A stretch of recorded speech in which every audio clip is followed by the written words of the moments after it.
গ্রেফতার হলেন Bangladesh financial intelligence unit বিএফআইউর সাবেক প্রধান মাসুদ বিশ্বাস। জ্ঞাত আয় বহির্ভূত সম্পদ অর্জন সহ নানা অনিয়ম দুর্নীতি সহ অভিযোগে দুদকের মামলায় তাকে গ্রেফতার করা হয়। গ্রেফতারের পরপরই দুদক কার্যালয়ে তাকে জিজ্ঞাসাবাদ করা হয়। দুদক মহাপরিচালক জানান, অবৈধ সম্পদ অর্জন ছাড়াও তার বিরুদ্ধে দুর্নীতি ও অনিয়মের অভিযোগ পাওয়া গেছে। জেউসুন মাহবুবের প্রতিবেদন। Bangladesh financial intelligence unit BFIU এর সাবেক প্রধান মাসুদ বিশ্বাসকে গ্রেপ্তার করেছে দুদক। অবৈধ সম্পদ অর্জনের অভিযোগে দায়ের করা মামলায় তাকে গ্রেপ্তার করা হয়।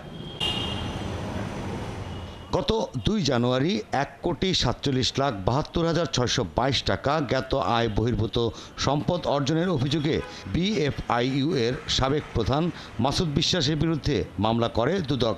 সেই মামলায় ডিবির সহযোগিতায় মিরপুর থেকে তাকে গ্রেপ্তার করা হয়। গ্রেপ্তারের পর মাসুদ বিশ্বাসকে আনা হয় দুদকের প্রধান কার্যালয়ে। হেড অফ বিএফআইইউ জনাব মাসুদ বিশ্বাসের বিরুদ্ধে প্রায় ২ কোটি টাকার অবৈধ সম্পদের একটা মামলা দায়ের করি। সে মামলায় আমরা গতকাল ডিএমপির সহযোগিতায় তাকে আমরা গত রাত্রে গ্রেফতার করি মিরপুর থেকে। দুদক কার্যালয়ে হাজির করেই মাসুদকে জিজ্ঞাসাবাদ করা হয়। ক্ষমতার অপব্যবহার করে অবৈধ সম্পদ অর্জন ছাড়াও অনুসন্ধানে ঢাকা সহ দেশের বিভিন্ন স্থানে মাসুদ বিশ্বাসের নামে জমি ও ফ্ল্যাটের তথ্য পায় দুদক। তদন্তে সেসব তথ্য খতিয়ে দেখা হবে বলে জানিয়েছেন দুদক মহাপরিচালক। আমাদের একটা দুদকের মেসেজ হলো যে যাদের বিরুদ্ধে আমরা মামলা দায়ের করছি তারা হয় জেলে থাকবে না হয় বেলে থাকবে।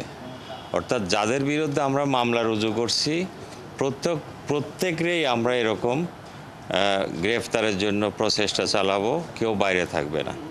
অবৈধ সম্পদ অর্জন ছাড়াও ক্ষমতার অপব্যবহার করে নানা অনিয়ম দুর্নীতির অভিযোগ আমলে নিয়ে গত বছরের ২৫ সেপ্টেম্বর মাসুদ বিশ্বাসের বিরুদ্ধে অনুসন্ধান শুরু করে দুদক।